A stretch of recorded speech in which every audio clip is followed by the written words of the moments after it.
Un saludo especial para la profesora Angeli Hurtado, nosotras las maestrantes Jessica Manchego y Reni Franco. Vamos a dar continuación a la segunda parte del módulo número 1 que corresponde a su proyecto Andragogía. Los aspectos que vamos a estudiar son los siguientes: la adultez, el carácter relativo, las razones de la educación de adultos, el hecho andragógico y el hecho pedagógico. Para ello, nos vamos a iniciar con la participación de la profesora Jessica Manchego con el carácter relativo de la adultez. Me dicen.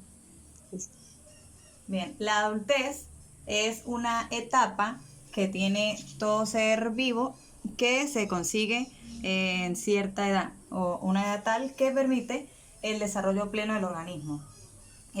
Nosotros como Homo sapiens tenemos tres etapas. Una etapa temprana que se refiere a esa adultez que se consigue dentro de los 20 y los 40 años de edad. Una edad media que se refiere a la edad entre 40 y 60 años, y una edad tardía que es cuando la adultez se consigue a los 60 o más años de edad.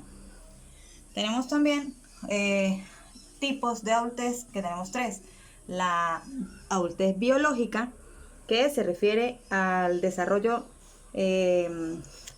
anatómico y fisiológico del organismo, y es cuando los órganos alcanzan su funcionamiento máximo. También tenemos la adultez psicológica, que se refiere al desarrollo de la actividad física cuando ésta alcanza su máximo potencial, y por lo tanto las emociones y el nivel cognitivo tiene un mayor auge. Y la adultez sociológica, que se enfoca en tres sectores. El sector trabajo, que generalmente inicia a partir de los 16 años con autorización paterna, puesto que se tiene a que la persona se convierte en adulto a los 18 años, establecido en la ley de Venezuela, y en otros países a partir de los 21. Otro de los factores también es la participación social. Viene siendo la participación cívica y política que cada persona le aporta a la sociedad, y finalmente el respeto por las leyes. Esos son los tres factores. ¿Qué es lo que se busca con la adultez, o cuál es el objetivo de la misma?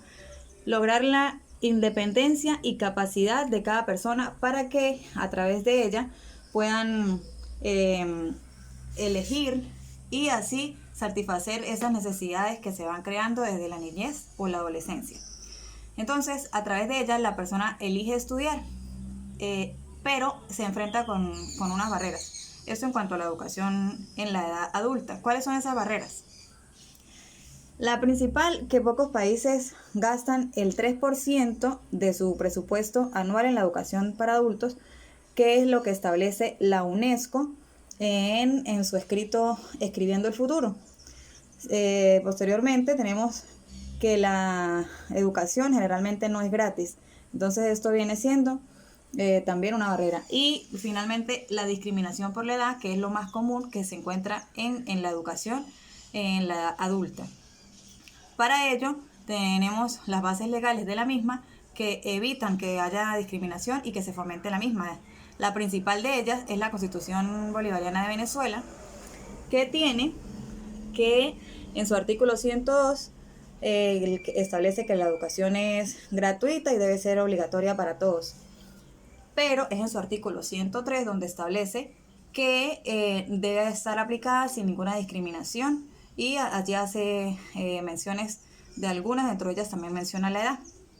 El Pacto Internacional de Derechos Económicos, Sociales y Culturales, en su artículo 2, expresa que la edad es un motivo prohibido de discriminación para aquellas personas que buscan acceso a la capacitación y adiestramiento profesional, entendiéndose esto como educación. También está la Carta de los Derechos Fundamentales de la Unión Europea, en su artículo 21, numeral 1, que hace énfasis de manera expresa en que no se debe hacer una discriminación por la edad. Y finalmente, la Convención Interamericana sobre la protección de los derechos humanos de las personas mayores en su artículo 20 establece que toda persona mayor tiene derecho a la educación y fomenta a los países que busquen los mecanismos de manera tal de que esto realmente se pueda cumplir. Con la segunda parte del desarrollo de estos aspectos, vamos a enfocar lo que son las razones de la educación de adultos. Dentro de la andragogía hay muchos aspectos o razones esenciales y fundamentales que los adultos despiertan para darle continuidad a su formación, a su preparación. Dentro de esas razones podemos destacar las razones individuales, las razones sociales, las económicas y las culturales.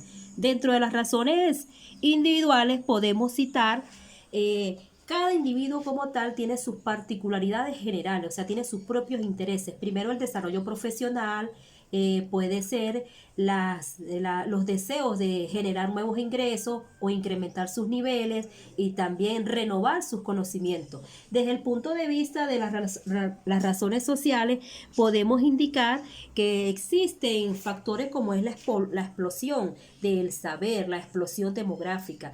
O sea, mientras más adultos formados y preparados estemos, tenemos una sociedad mucho más íntegra y más formada. Entonces, esto nos permite que esa formación de esos adultos vayan a las diferentes escuelas o universidades a entregar el saber, el conocimiento. Por otra parte, permite al individuo la mayor distribución de lo que es su tiempo como tal, cuántas horas debe dedicar, o sea, la organización, hacer de su tiempo un tiempo más productivo, más no un tiempo ocioso, y tener una vida mucho más organizada. Abordando ahora el aspecto con respecto a las razones económicas, hay muchas razones por las cuales el adulto mayor se motiva a estudiar. Una de esas, siempre hemos escuchado decir que la educación es una inversión porque en la medida de que se va estudiando, pues sus niveles, el individuo como tal va alcanzando niveles progresivos dentro de la sociedad o el medio donde se destaca, donde él se desempeña, mejorando primero sus ingresos económicos. Posteriormente, si hablamos de un consumo que le permita a ese individuo a través de sus conocimientos alcanzar un desarrollo científico y un desarrollo tecnológico para el desarrollo de todas las actividades que puede emprender, poniendo en práctica sus capacidades y sus habilidades. Por otra parte, tenemos lo que son las razones culturales. Implícito y sumamente necesario las razones culturales. Las resaltamos, ¿por qué? Porque la cultura se debe atomizar. En la medida que se estudia, no se nos debe olvidar de dónde venimos, cuáles son nuestros ancestros, cuáles son nuestras costumbres, nuestras tradiciones, donde esa sociedad viva integrada o anclada con todo lo que es su patrimonio cultural, religioso, folclórico, y bueno, y todas aquellas acciones que se derivan o que el hombre es capaz de hacer. Por otra parte, tenemos lo que es el hecho andragógico y el hecho pedagógico. Si nosotros hablamos del hecho andragógico y el hecho pedagógico, en estos hechos intervienen muchos factores, que son los factores de orden biológico, histórico, antropológico, psicológico y social.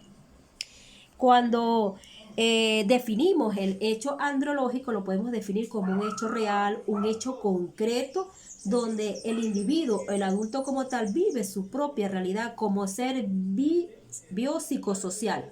O sea, el desenvolvimiento del hombre con su entorno físico, y referimos los factores ergológicos como la capacidad que tiene ese individuo de proveer, de crear, de hacer y de producir, haciendo uso de todos los recursos y todos los medios que existen en el entorno social o en el medio ambiental que nos ofrece, por supuesto, la naturaleza. Por su parte, si hablamos de lo que es el hecho pedagógico como tal, sabemos que el hecho pedagógico es la acción que imparte el docente en entregar ese cúmulo de conocimientos a los estudiantes, o sea, hacer que los estudiantes atomicen el conocimiento, lo pongan en práctica, pero para lograrlo, por supuesto que el docente se vale de todos los métodos, las estrategias, las herramientas necesarias para hacer del proceso de enseñanza un aprendizaje significativo. Aunado a esto, podemos decir que el proceso ergológico y los factores económicos son factores determinantes en el hecho educativo, porque el hombre hace el hombre hace utilizando los medios que existen en el entorno. Y esos medios pues los convierte en bienes y servicios necesarios para mantener esa continua relación que debe existir entre los seres vivos, porque si bien es cierto, todo ser humano tenemos que vivir en constante relación, en constante interacción, no podemos vivir aislados los unos de los otros, estamos en movimiento, en un dinamismo continuo. Para finalizar, podemos decir que estudiar como adulto tiene la ventaja de saber dónde quieres llegar. Como profesional, sabes probablemente cuál es la puerta a nuestras oportunidades en la carrera profesional. Estudiar andragogía para nosotros ha sido un aspecto muy relevante y muy significativo, el hecho de innovar en nuevos conocimientos, tomando como referencia lo que estamos estudiando, innovar en nuevos conocimientos, porque es importante saber qué tipo de métodos o estrategias podemos aplicar dependiendo en los niveles o el rango de edad que cada individuo haya alcanzado, en este caso, en el proceso de la adultez.